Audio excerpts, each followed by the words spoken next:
أعوذ بالله السميع العليم من الشيطان الرجيم إن الله لا يغفر أن يشرك به ويغفر ما دون ذلك لمن يشاء. معزز حاضرین، کتاب التوحید کا یہ چوتھا درس ہے. اس درس میں جو اہم مسئلہ بیان کیا گیا ہے وہ ہے شرک سے خوف کھانا. بندہ مومن کو شرک میں مبتلا ہونے سے اور شرک کرنے سے ڈرنا چاہیے. کیوں ڈرنا چاہیے اس کی وجوہات بعد میں ذکر کی جائے گی. اس سلسلے میں سب سے پہلے یہ جاننا ضروری ہے کہ شرک کہتے کسے ہیں. شرک یہ ہے کہ اللہ کی عبادت میں دوسروں کو شریک کیا جائے یا اللہ کی عبادت چھوڑ کر صرف اس کی مخلوق کی عبادت کی جائے. تو شرک کی دو شکلیں ہیں. آپ اللہ کی عبادت کر رہے ہیں، غیر اللہ کی بھی کر رہے ہیں، یہ بھی شرک ہے اور یہ بڑا شرک ہے. اور دوسری شکل یہ ہے کہ آپ اللہ کی تو عبادت نہیں کر رہے ہیں، صرف غیر اللہ کے پیچھے لگے ہیں اور ان کی عبادت کر رہے ہیں. اور دونوں ہی طرح کے لوگ ہمارے معاشرے میں پائے جاتے ہیں. لوگ نماز بھی پڑھتے ہیں، قبروں کا طواف بھی کرتے ہیں. لوگ اللہ کے لیے سجدہ کرتے ہیں، قبروں کے لیے بھی سجدہ کرتے ہیں. لوگ اللہ کے لیے نظر مانگتے ہیں، غیر اللہ کے لیے بھی نظر مانگتے ہیں. لوگ اللہ کی قسم کھاتے ہیں اور غیر اللہ کی بھی قسم کھاتے ہیں. تو یہ شرک ہے اور یہ بڑا شرک ہے. بڑے شرک کا انجام کیا ہے؟ اگر آدمی بڑے شرک کے عقیدے پر یا عمل پر مر جائے تو اس کا انجام جہنم ہے اور جہنم میں ہمیشگی ہے. جہنم میں جانے کے بعد کبھی باہر نکالا نہیں جائے گا. تو شرک اکبر کا یہ انجام ہے. لہذا شرک اکبر سے ڈرنا چاہیے. اور ایک ہے کہ آدمی اللہ کی عبادت بالکل نہ کرے، صرف غیر اللہ کی عبادت کے پیچھے لگ جائے. جیسے کہ بت پرست لوگ کرتے ہیں. بت پرست لوگ اللہ کی عبادت نہیں کرتے، صرف بتوں کی عبادت کرتے ہیں. تو یہ بھی شرک اکبر ہے اور یہ بھی بہت بڑا جرم ہے.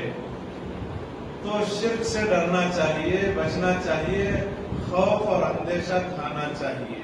اللہ تعالیٰ کا فرمان ہے ان اللہ لا یغفر ان یشرک بہ ویغفر ما دون ذلک لمن یشاء. بے شک اللہ نہیں بخشتا اس بات کو کہ اس کے ساتھ شرک کیا جائے. ظاہر ہے اللہ کائنات کی ہر چیز کا خالق، مالک، رازق اور مدبر ہے. بھلا وہ کب پسند کرے گا کہ اس کی عبادت چھوڑ کر غیر اللہ کی عبادت کی جائے یا اس کی عبادت کے ساتھ غیر اللہ کی عبادت کی جائے؟ بھلا وہ کب پسند کرے گا؟ اسی لیے اللہ تعالیٰ نے دو ٹوک انداز میں فرمایا، شک کے بغیر فرمایا، یقین کے ساتھ فرمایا کہ بے شک اللہ تعالیٰ نہیں بخشتا یہ کہ اس کے ساتھ شرک کیا جائے. اور شرک سے کم درجے کے جو گناہ ہیں یا شرک کے علاوہ جو گناہ ہیں ان کو وہ بخش سکتا ہے. لمن یشاء، اس کے لیے جس کے لیے چاہے. بخشنا ضروری نہیں ہے. ایک آدمی شرک سے بچا ہوا ہے، زنا کر رہا ہے، بدکاری کر رہا ہے، چوری کر رہا ہے، لوگوں کو دھوکہ دے رہا ہے، ہمیشہ جھوٹ بول رہا ہے، حلال اور حرام میں فرق نہیں کر رہا ہے اور سود کھا رہا ہے، رشوت کھا رہا ہے. یہ سارے کبیرہ گناہ ہیں.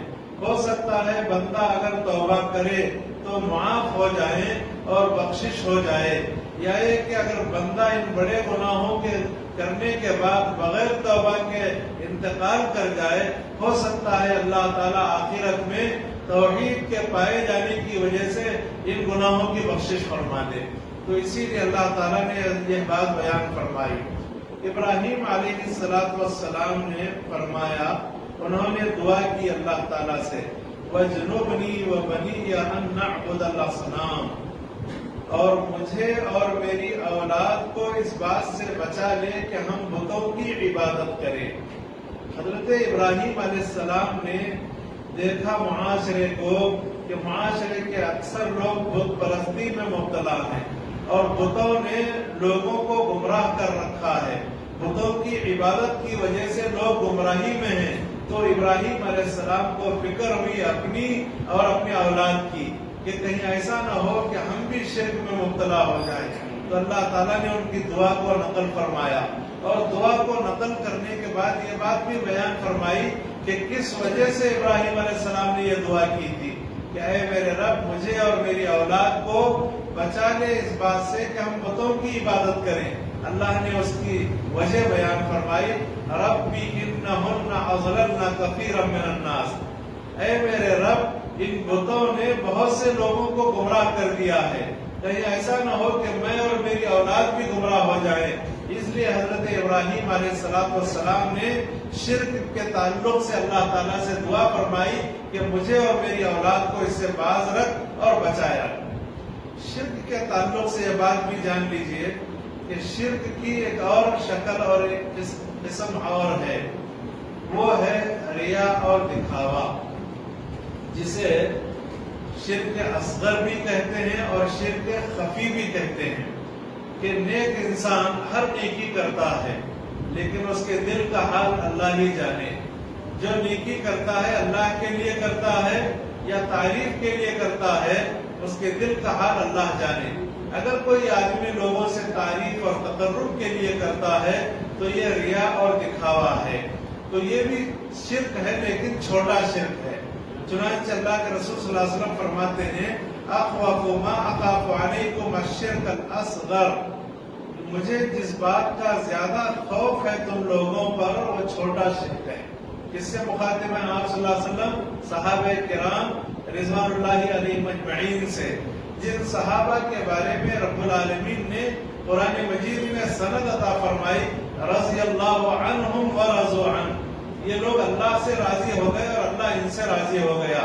تو ایسے صحابہ کرام سے اللہ کے رسول مخاطب ہیں کہ اگر تم لوگوں پر مجھے کسی بات کا زیادہ خوف اور اندیشہ ہے تو چھوٹا شرک ہے۔ فسئل عنہ فقال الریا، اللہ کے رسول صلی اللہ علیہ وسلم سے پوچھا گیا یہ چھوٹا شرک کیا ہے؟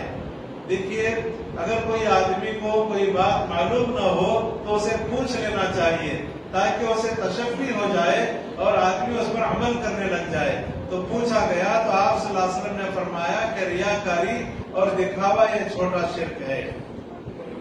اور ایک حدیث ہے عبداللہ ابن مسعود رضی اللہ عنہ سے روایت ہے کہ رسول اللہ صلی اللہ علیہ وسلم نے فرمایا من مات وهو يدعو من دون الله ندا دخل النار، جو آدمی انتقال کر جائے، اس کی موت آ جائے اس حال میں کہ وہ اللہ کے علاوہ دوسروں سے دعا کرتا اور دوسروں کو پکارتا ہو اور دوسروں کو اللہ کا شریک اور ساجہ ٹھہراتا ہو، تو وہ جہنم میں داخل ہوگا۔ تو اس کا مطلب کیا ہوا؟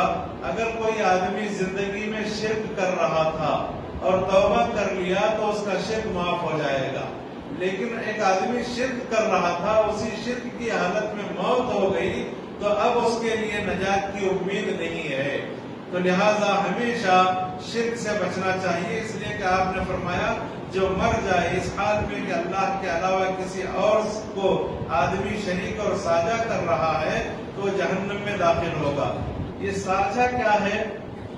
مثال کے طور پر جیسی محبت اللہ سے ہونی چاہیے آدمی بندوں سے ویسی محبت کرنے لگ جائے، جیسا ڈر اور خوف اللہ کا ہونا چاہیے ویسا ڈر اور خوف بندوں سے آدمی اپنے اندر پیدا کرے، جیسا توکل اللہ سے ہونا چاہیے ویسا توکل غیر اللہ سے کرنے لگ جائے، جیسی امید اللہ کی رحمت سے رکھنی چاہیے ویسی امیدیں بندوں سے رکھنی شروع کر دے تو یہ گویا کہ ساجھا بنانا ہے، اللہ کے برابر کر دینا ہے، اور یہ شرک ہے۔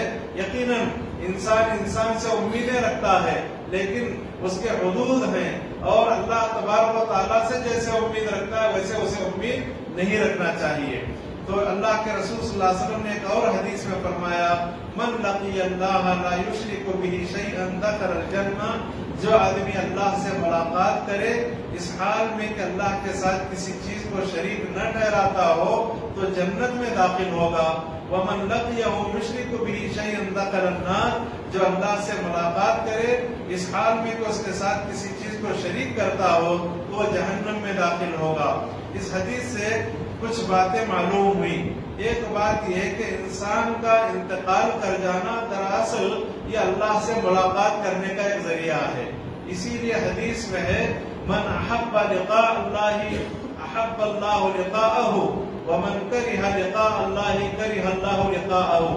جو آدمی اللہ سے ملاقات کو چاہے اللہ تعالیٰ اس کی ملاقات کو چاہتا ہے، اور جو آدمی اللہ کی ملاقات کو ناپسند کرے اللہ تعالیٰ اس کی ملاقات کو ناپسند فرماتا ہے۔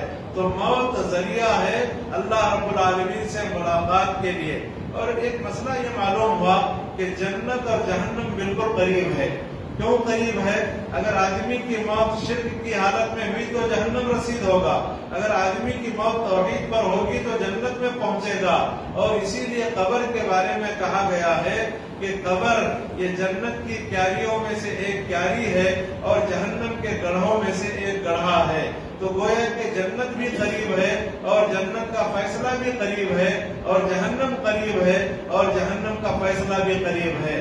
تو آدمی گویا کہ وہ شرک سے بچتا رہے اور اپنے آپ کو توحید کا پیکر بنائے۔ اللہ تعالیٰ سے دعا ہے اللہ تعالیٰ مجھے اور آپ کو ہر طرح کے شرک سے بچائے۔ کچھ اہم باتیں میں آپ کے سامنے بطور مسائل کے پیش کر رہا ہوں، اس کے بعد درس اختتام پذیر ہوگا۔ اس سبق میں اس درس میں کچھ مسائل ہیں۔ پہلا مسئلہ یہ معلوم ہوا کہ شرک سے آدمی کو ڈرنا چاہیے، خوف کھانا چاہیے۔ دوسرا مسئلہ یہ معلوم ہوا کہ ریاکاری شرک کا ایک حصہ ہے۔ تیسرا مسئلہ معلوم یہ ہوا کہ ریاکاری چھوٹا شرک ہے۔ اور چوتھا مسئلہ یہ معلوم ہوا کہ نیک لوگوں پر جتنا ڈر خوف ریاکاری کا ہے دوسرے گناہوں کا نہیں ہے۔ نیک لوگ زنا سے بچیں گے، چوری سے بچیں گے، دھوکے سے بچیں گے، رشوت سے بچیں گے، سود سے بچیں گے اور دیگر غلط کام کرنے سے بچیں گے۔ تو نیک لوگ ان کاموں میں سے تو بچیں گے ہی، لیکن شرک سے بچنا بہت مشکل ہے، شرک اصغر سے بچنا بہت مشکل ہے، ریاکاری سے بچنا بہت مشکل ہے۔ تو اس لیے مسئلے کے طور پر یہ بات بیان کی جا رہی ہے کہ نیک لوگوں پر اگر کسی بات کا ڈر اور خوف ہے تو ریاکاری کا ڈر اور خوف ہے۔ ایک مسئلہ یہ معلوم ہوا کہ جنت اور جہنم دونوں قریب ہیں، اور یہ بھی ایک مسئلہ معلوم ہوا کہ جنت اور جہنم کا تذکرہ ایک ہی حدیث میں آیا، جیسے کہ ابھی آپ کے سامنے وہ حدیث پڑھی گئی کہ جو آدمی مر جائے اس حال میں کہ اللہ کے ساتھ شرک نہ کرتا ہو تو جنت میں جائے گا، اگر وہ شرک کرتا ہو تو جہنم میں جائے گا۔ تو جنت اور جہنم کا ذکر ایک ہی حدیث میں آیا۔